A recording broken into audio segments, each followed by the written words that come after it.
Tom Owen dwi'n 24 oed a dwi'n dod o Twtil yn Gaernarfon. Dwi'n rhedeg busnes o'r enw Swig Smoothies. Cwmni yn syml yn gwneud smoothies ydyn ni o gwmpas Gaernarfon a nes i gael y syniad ar ôl trafeilio o gwmpas America tra ni'n gweithio yna. Ar ôl gweld yr amryw o smoothies a juice bars oedd yna, ni'n meddwl sef o'n syniad da a cyflwyno chydig o smoothies iach i Gwynedd y Môn.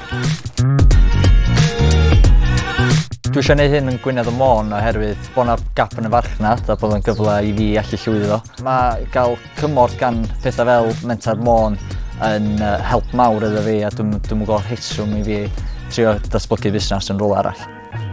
Dechrau siwrna fi efo llwyddo'n lleol, ges i 1000 o bunna, which oedd yn massive boost iddo fi. O'r 1000 o bunna nes i gallu gwneud y trial runs rhad dwytha o fy nghorsa a delifro o gwmpas Gaernarfon. Nath nhw rili reid head start iddo fi.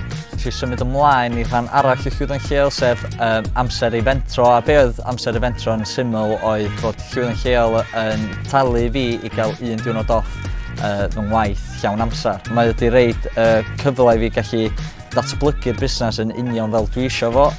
Wbath swn i heb di gallu gwneud, swn i dal yn gweithio llawn amser. So mae wedi reid y cyfle yna iddo fi datblygu'r fan. Dwi'n gwerthfawrogi lot am hynna. Pan mae'r gwyliau'r haf yn dod, dwi'n mynd i symud i gwahanol lleoliadau. So genna fi Gaernarfon wan ar y dydd Sadwrn, wedyn Gaernarfon eto ar dydd Llun, a mae yna lot o lefydd eraill dwi wrthi'n sbio mewn i. So os di bob dim yn gweithio allan efo cael lleoliadau da, dwi'n gobeithio gallu mynd o draws Môn a Gwynedd.